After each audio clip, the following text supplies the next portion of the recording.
What's going on, guys? Welcome to today's second stimulus check update, third stimulus check update, stimulus package update, and news report for Friday, February 19th. Before I get into the new updates on the $1,400 third stimulus check, I first want to address what the IRS is stating regarding the $600 stimulus checks that most of us should already have received. First, the IRS is saying that anybody that didn't receive their full $600 stimulus check from the last round, that $900 billion stimulus package, you can get your money. You can get your full stimulus check, or even if a partial amount was not credited to you, then you can go and get that as well. What they are saying is that you can get your full amount or any amount that you are owed because of a child dependent. You can actually go and get that money just by going through and filing your 2020 income taxes. And I believe it's like box 30, or it could be box 70. I don't remember exactly what number, but they say there'll be a box where you can check and go through the recovery rebate credit worksheet, and that will give you an idea of how much you are still owed as far as your stimulus check money or payment. We also know the IRS is stating that some people are going to get this stimulus check, but the issue is if they have any unemployment income and they didn't pay taxes on that, or they didn't pay enough taxes on their unemployment income, then those two things could somewhat offset each other. So they might not see this $600 payment come back to them because it's going to be used to pay off some of their income tax due to unemployment benefits. So just keep that in mind. The IRS says that they want everybody to get their payments, but the problem at this point is that the IRS is not going to go back and find the people to give the payments to. You have to come to them and request a payment. The other issue is the IRS is now focused on tax return processing, so this could ultimately delay any stimulus check in the future. And you know what we're talking about. It's the $1,400 stimulus check. This is hopefully going to come out very soon. So let's address that $1,400 stimulus check. I know a lot of people are currently really wondering, when is it coming? So I'll address that in a minute. But first, this is what we know regarding the $1,400 stimulus check. The biggest hurdle right now with this $1,400 stimulus check is that some want to adjust the language within the bill because they say it's not restrictive enough. Specifically, Joe Manchin, he wants the income threshold to be tighter. He does not like the $150,000 for a couple. He does not like $75,000 for an individual. He would like to see it closer to $50,000 and $100,000. At this time, Congress, specifically Democrats and President Biden, do not want to do that. He is also pushing back on some other things as well, and I'll get to that in a minute. But we also have a large group of progressives that are still fighting for the $2,000 stimulus check payments. But at this time, there's not any talks on that. And so I'm going to read a question that a White House reporter asked White House Press Secretary Jen Psaki just the other day. And this is going to give you a kind of an idea of where we currently stand. So the reporter says, so during the Georgia runoffs, President Biden campaigned specifically on $2,000 stimulus checks. And obviously, as we've discussed, the payment is $1,400. There doesn't seem to be any active discussions on actually raising the amount. So is that a broken promise to voters who may have been expecting $2,000 checks if Democrats won? And would the administration be open to raising that amount? And then White House Press Secretary Jen Psaki, she responded with, well, you're right, that the president is very focused on ensuring millions of Americans receive those checks and that pivotal relief at this point in time. There were $600 payments, as you know, in the $900 billion package that passed in December. This is $1,400. Together, that's $2,000. So it would be delivering on the promise he made, and it's something that he is firmly sticking by.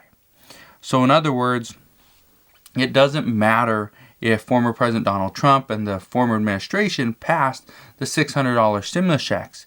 It doesn't matter, because what the Biden administration is saying is, we promised $2,000. This is how we are coming up with $2,000, $600, and $1,400. So in other words, the $2,000 stimulus checks are not going to happen. A $2,000 monthly stimulus check is not going to happen. A monthly stimulus check at any amount is, as long as it's a stimulus check, not a child tax credit or not an unemployment benefit, any amount of stimulus per month is not going to happen. Okay? Also, progressives are somewhat slowing down the stimulus talks because of this fight. So, some are actually backing down, some are actually kind of withdrawing from their opposition of this bill because of the stimulus check amount, simply because they say we're not going to get anywhere and $1,400 is better than nothing. But as for Joe Manchin, as a senator, he has much more power than any representative in the House, because the Senate is split 50-50. 50 Republicans, 50 Democrats. The issue is, just one Democrat can hold up this entire package by simply voting no. That's all they have to do. And Joe Manchin is willing to do that. So is Kyrsten Sinema. Also, what we know, he could hold up stimulus, not just for the $1,400 stimulus checks, but because he is actually against the $15 federal minimum wage anyway. He may go for other things in the bill, and this is actually what Democrats are hoping for, that we can get this bill finalized. And then Republicans, we're like, okay, Democrats are going to push this forward. We got to do whatever we can to just try to, make do with what we have, right? And try to get by and hopefully not spend too much money. But Democrats are like, we're going to get this pushed through no matter what. So if Joe Manchin currently opposes this, we're going to figure out a way to make this work. What many people are saying, what many experts are saying, is that right now, it looks like Democrats are going to try to show Joe Manchin that, hey, here's our bill. Look at all the great things that are in it. So I think you can overlook this $15 federal minimum wage increase, or you can overlook this, $1,400 stimulus check issue with the threshold limit. Because look at all this great stuff. Look at this vaccine funding. We got state and local government funding. We got school funding. We got all this stuff. This is going to be better than the few things that you just don't like. So that's currently what we're hearing. Now, as for the $15 federal minimum wage hurdle, or federal minimum wage increase, this is one of the other hurdles that they have to get through. Right now, some experts say that Joe Manchin and Kyrsten Sinema, right now, they might oppose this so much that Democrats might have to pull this out. However, some experts say that Joe Manchin has stated, he just stated this yesterday as well, is he will not go for a $15 federal minimum wage increase. He won't do that because he doesn't believe $15 federal minimum wage is actually needed, and it's something that should be in a partisan bill. This is not a bipartisan bill.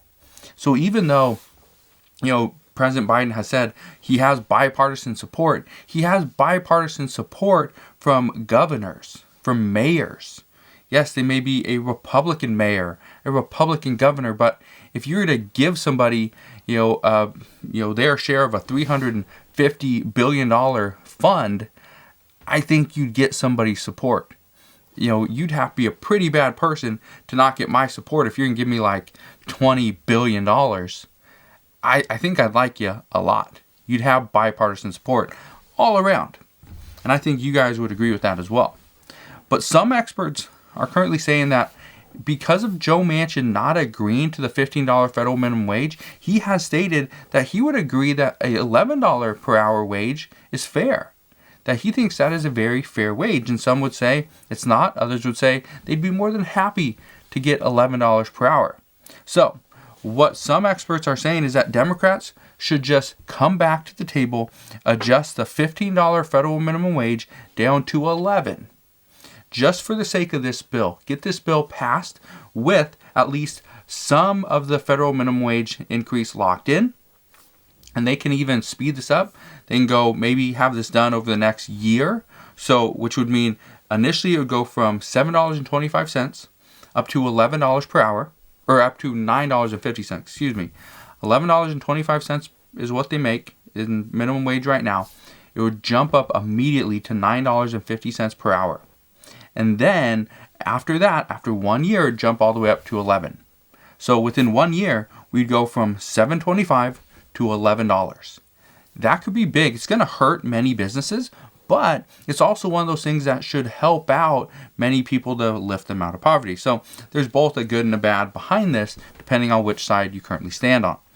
But right now they say this could get people like Joe Manchin and Kyrsten Sinema on board for the time being. If they do this, Democrats could then just go and add the additional, couple years of, and get to the $15 federal minimum wage at some point. And they can do this over the next 2 years. They still have, even if they do a budget reconciliation in this round, they still have another 8 chances where they can do a budget reconciliation bill. They still have 8 more chances over the next 2 years to do this. So it's not like it's lost. And it's not like the additional between the 11 and 15, it's not like it's going to actually impact anybody at this point, because it wasn't even going to go into effect for a couple years anyway. So if they can do this over the next, let's say, year or 2 years, they could implement this thing, and it would probably happen before, we get there during the current bill. With this current proposal at $1.9 trillion, what they're saying is that there's, the way it's written right now, leaves so many possibilities that if we actually shorten the time frame, make the amount instead of 15 to 11, more people will probably jump on board. We could also probably get some Republicans that jump on board with this as well. Again, Republicans are not for a higher minimum wage, a federally mandated minimum wage, but they do state that, yes, it is important to have some type of standard and keep pushing that up. But as of right now, we will see what happens, because there's a lot of talks on this. There's a lot of talks on the $15 per hour minimum wage, and this, again, could ultimately delay or derail stimulus. But what they're saying right now is, we're talking about Joe Manchin, Kyrsten Sinema, other people as well, but the issue is the Senate parliamentarian still hasn't even ruled on this. She still hasn't even done anything regarding this. So this might be a point that we don't even need to discuss. So we will see what happens as we move forward. The main problem right now, in addition to the $15 federal minimum wage and the $1,400 stimulus check, verbiage, is actually pretty simple. Everybody, specifically Democrats, have their own agendas. Yes, they want this bill passed, but they would like to see this bill passed along with their own provisions, their own proposals included in this as well. We will see what provisions and what pieces of legislation we see added to this bill once it gets closer to a vote, which as of right now, we know that Nancy Pelosi wants to vote on this at the end of next week. That is her current goal. But this also made me question, especially last night, I was kind of thinking about this, and I mentioned this in a video, that why did House Majority Leader Steny Hoyer say, last week that we could potentially see a vote on Tuesday, but now Nancy Pelosi saying that they're shooting for a hopeful vote by the end of next week. This means that we might not see a vote on this until a week from today. We might not even see the actual text of this bill until the middle to end of next week, which means there could be issues within the House. Also, Nancy Pelosi stated that the House is working directly with the Senate to try to get this bill pushed through, try to make some changes. There's still some things that they're trying to work out. And I think, again, they haven't really stated yet, but according to some reports and based just off my research, I have a feeling they are trying to work out the deal with Joe Manchin. They're trying to figure out exactly what he is willing to accept, because they don't want to pass a bill in the House that is just going to go to the Senate committees, going to be debated, and then it's going to go through their markup phase. They don't want that, because that could potentially take another week, possibly even longer. And if it does, this could ultimately lead us past that March 14th deadline. So that's what we know regarding the stimulus checks and the stimulus package. The good news right now is that from the previous package of $900 billion, we do have additional rental assistance.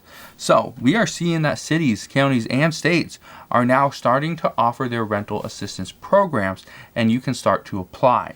We've seen some people, okay, there's been a handful of people that have said on the channel, down in the comments, that they have received their rental assistance already. So that is good. So it looks like some of these programs are really quick to try to get these applications through. So that is a good thing. But here are some new programs that are opening up or have already opened up. We know in Sacramento, California, they approved $31.7 million to help low-income residents that have been impacted by COVID. In Wichita, Kansas, residents can get rental assistance if they earn no more than 80% of the area median's income and are experiencing documented financial hardship. Also, you need to be able to prove that if you get evicted from your home or apartment, that you would become homeless. If that is something you can prove, then you should be able to receive some form of rental assistance, as long as you are experiencing documented financial hardship and you make no more than the 80% of the area median's income. This assistance program in Wichita, Kansas doesn't actually open up until February 22nd. That is this Monday. However, the state of Kansas has additional program that one will offer pretty much the exact same thing, but the problem is it doesn't open up until March 15th, so have to wait a little bit longer. In Indiana, they have $372 million for rental and utility assistance.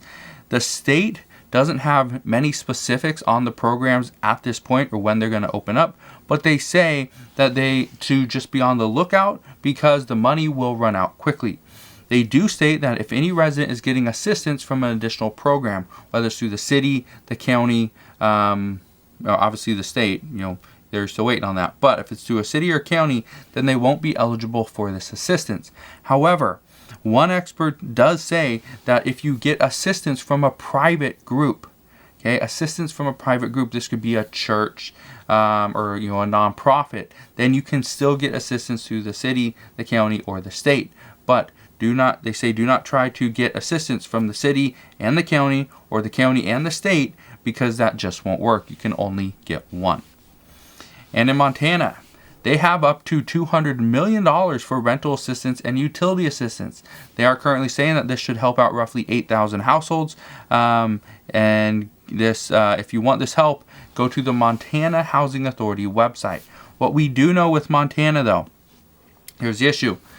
I believe they spent about $40 million in the last round. I believe it was like $40 million. So if they do not use all $200 million of their rental assistance, this money doesn't actually go to the state. This money would then be allocated to other states.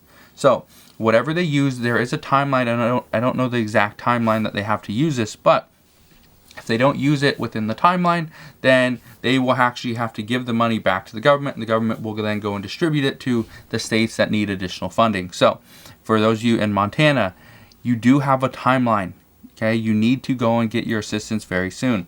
You can already go to their website. Again, Montana Housing Authority is where you will go.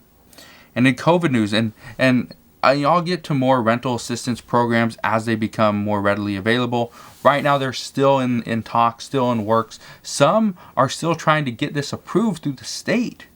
That is the issue, is the government went and passed this, but now the states aren't just allocating the money. They're trying to figure out, well, how much money do we allocate to every single county? And that's becoming a big issue. Some states are fighting this. Some states and some counties are trying to get more money, which means they are not passing it to the other counties because certain counties are fighting this.